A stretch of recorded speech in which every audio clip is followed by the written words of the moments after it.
There are these very small mummified looking things that are in Peru that seem to look exactly like a similar kind of thing to a human being, but varies enough that you know it's not us.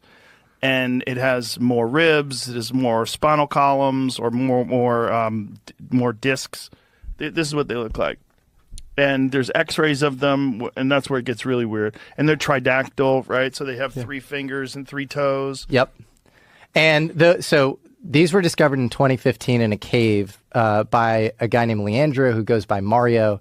And this is one of the headaches about the case is like we don't have good provenance on it. So he is this Huaquero gravedigger guy, and they were found in diatomaceous earth. So there's actually an idea that they might not even be mummies. Diatomaceous earth is a desiccant, and so they were dried out. And a lot of the organs are actually still inside the bodies. And there are 3 different types. There are S-types, which are these little winged creatures. There are J-types. The J-types are they were most popularized in this Mexican Congress where these things were outed in September of 2023, where they look like almost Close Encounters. Jamie, if you scroll down, like you see that Peru's Congress, like right there. Like that thing looks like this like jokey, like Close Encounters of the Third Kind. Like it looks like totally fake. It looks totally fake, right? So those are the J types. They're like 25-ish, maybe 25 to 30 but of then those. There's the ones that they've x-rayed, and that's where it gets really weird. The weirdest ones that I was talking about, the forensics people kind of evaluating, are these M types. These are like 4 to 5 feet. They look pretty anatomically consistent. Have you seen them in person? I have. Really? Yeah. And what was your feeling? My feeling was, it was this... Keep those images up, please.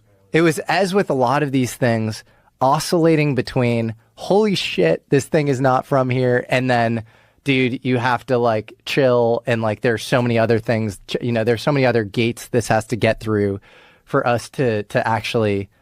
verify this stuff. See if you can go the x-rays, Jamie, find the images from the x-rays. That's one, but there's one that's a little bit better because it's one of the fetal position. It's Jamie, in my document, actually. Look at that one. Okay, there you go. So that one has eggs inside of it. What? If you go... Yeah. Montserrat, which look at its hips. Yeah. How weird. So if you go to Montserrat clip, yeah. So this one's pregnant and has what they are claiming to be a tridactyl fetus inside of it. Yeah. How many of these do they have? So they have 8 to 10 of these M types, these kind of most realistic looking ones. 8 to 10? 8 to 10. And then they have 25 to 30 of the J types. So yeah, look at that. That's a 3D reconstruction of the CAT scan. So they have teeth. That's weird. They have teeth, right? Yeah.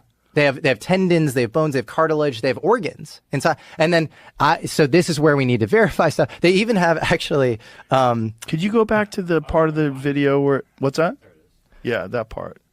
What the fuck is that, man? That's crazy. They have osmium and cadmium implants in them, which are rare earth metals that were discovered in the 19th century, too. If this is art, if someone made this, I need to buy one. Yeah. Like, you need to tell me how much this costs. I need to put it on my table because you're a genius. If you've made that and you tricked everybody into thinking that that's real, you're a goddamn genius, and you shouldn't just be hoaxing people. Well, so then the alternative is that's real. Well, if that's real, that's completely insane.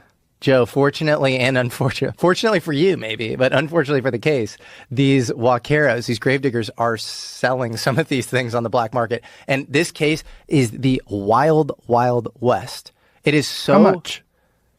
How much could I get one for? I've heard 7 figures. 7 figures? I've heard a lot of money. Jeez Louise. But is Peter Thiel buying one of these? Don't say yes. Look at that thing.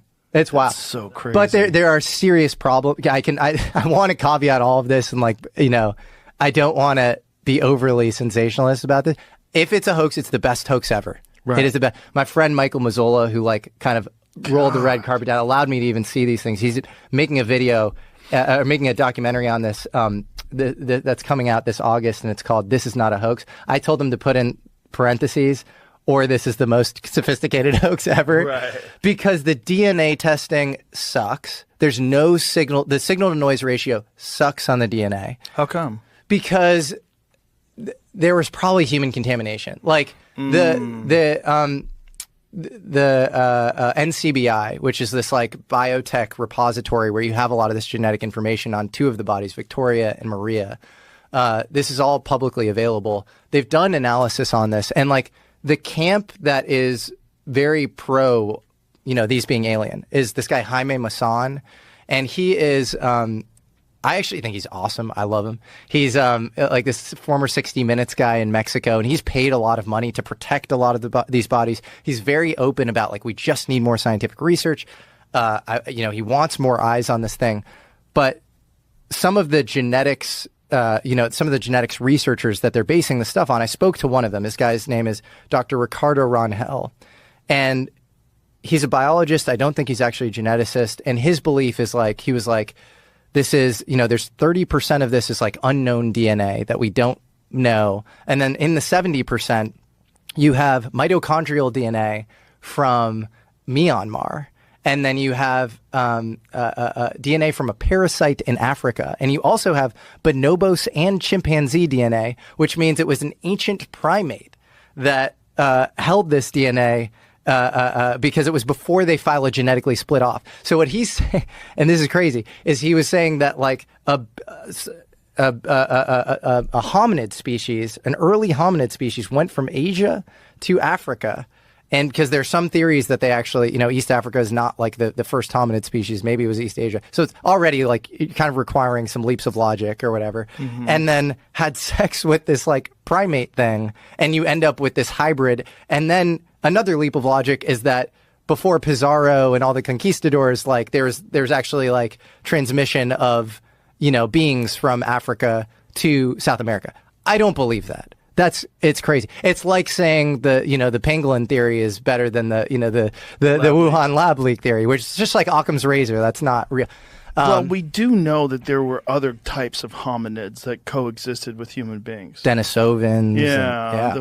The Floras people, the Hobbit people. What is the carbon dating on these things? Carbon dating ranges from 700 years ago, which would actually be Incan. That would be because Incan started in like 1450, and then all the way down to 1800 years ago, which is the Nazca people. I mean, the Eye of Horus essentially it's a diagram of the pineal gland, which is kind of crazy. It's kind of crazy when you see it that way.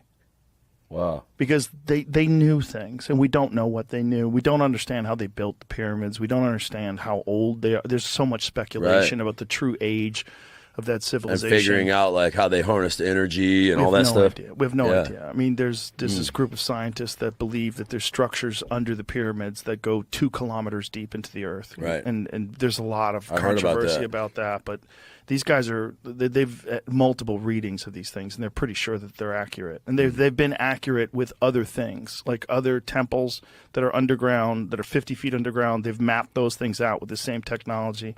So there's a precedent to it. These people knew things, and we don't understand how they knew it or what they knew. And we don't know if the people that lived in ancient Egypt that we considered ancient Egypt, like, 2000 BC, we don't know if they found those structures or if those people built those structures. There's so much weirdness with Egypt because the construction is so beyond anything else that exists anywhere on Earth. And especially when you're dealing with 4,500 plus years ago. 4,500 years ago is the conventional estimations. But there's a lot of these heretic archaeologists that think, no, this is a lot older than that. I mean, there's a king's list that goes back 30,000 that's what I've been hearing. plus They're saying years. like 30,000 years. Yeah, I mean, it sounds nuts to people that want to have this conventional dating of the dawn of civilization being about 6,000 years ago, but there's a lot of evidence that that's not accurate. There's a lot, and I think the most profound evidence is just the vastness of the Egyptian empire and what they're just the vastness of the construction, the way they were able to bring these stones from 500 miles away through the mountains that are 80 tons.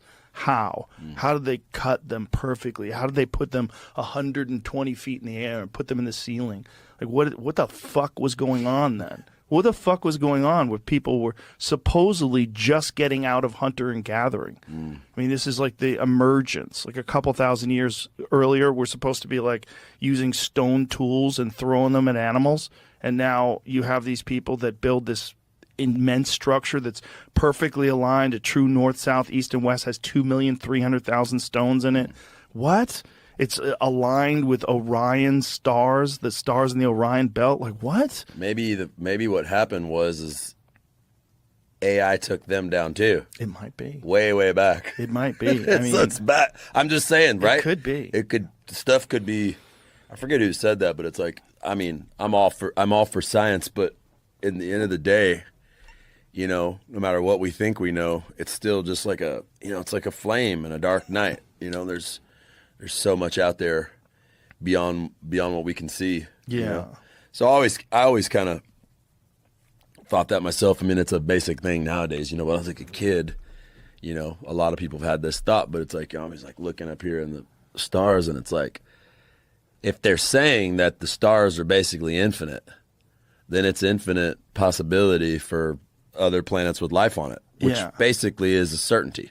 Right? It's basically certain. It's a certainty. Yeah, it's basically certainty. And the more we explore in the known universe, the more we understand that it's much more likely that this is not an anomaly, that there's many, many planets out there. Who knows? Maybe an infinite number that have life. So who knows what's going on with those Egyptians? Well, we don't know how long ago they did this. You know, there's just so much speculation. Well, and the version of Egypt that we're taught about, it was like just the latest stage of it. Oh yeah. Like I read where it went on for so many thousands of years, and there was this whole evolution of those kingdoms. I'm talking about throughout Africa. Yep. All the sub-Saharan area. All of that too. That's where they believe that Atlantis was. I mean, there's this thing called the Richat structure that again, these heretic archaeologists believe was the site of Atlantis. The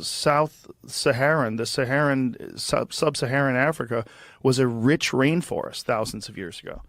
There's whale bones. They find whale bones in the Saharan desert. That's crazy. It's fucking madness, man. The history of Earth is so confusing. Like Graham Hancock says it best, we're a species with amnesia, you know? And that's what's wild about all this ancient We don't remember shit. anything. Well, we definitely don't remember shit from 20,000 years ago. It's all just speculation. And, you know, and people have been in this form, you know, the form of Homo sapiens now for 300,000+ years. Like, who knows how long, and who knows where they learn this stuff from? I mean, who knows if they learn this stuff from visitors? We don't know. We don't know. I mean, if we did get visited 20,000, 30,000 years ago, what evidence would be left?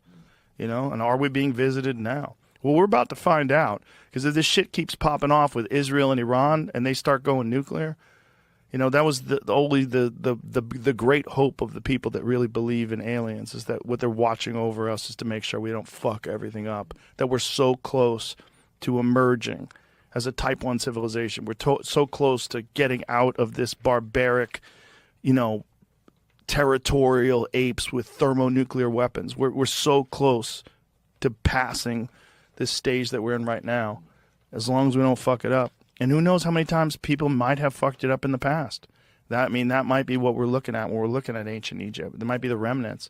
And there's also natural disasters. Yeah, and that's all I meant by AI. Yeah. You know what I mean? It could be our greatest natural disaster. You get there, but I like it's a very positive outlook, though, when you're talking about getting to the next. Yeah. What'd you call it? Type 1 civilization. What does that mean? Okay, there's type 1, type 2, and type 3 civilizations. And I don't remember who was the one who formulated this. It might have been Sagan. Jamie, you can pull it up so I don't fuck this up. But come on, Jamie. It's essentially here it is. Type 1 civilization, known as a planetary civilization, defined by our Kardashev scale as the one that's harnessed and controls all available energy on its planet. This includes utilizing all forms of energy from sources like solar, wind, geothermal, and potentially even harnessing nuclear fusion. A type 1 civilization is also characterized by a global, technologically advanced society with a high degree of interconnectedness and the ability to manage planetary scale resources and weather. So we're on the way to that. And AI, in best case scenario, helps us achieve that. And we're close. We're probably a lot closer to that than we think. Type 2 civilization is stellar, meaning we populate other planets. Type 3 is galactic. We populate the cosmos, and we explore the cosmos. Wow. We're on our way to that. And it's inevitable. If we used to live in caves and now, we fly in hypersonic jets, this is what's coming. And it's whether or not we along the way. If you enjoyed today's episode on JRE Plus, don't forget to give it a thumbs up and share your thoughts in the comments below. Thank you.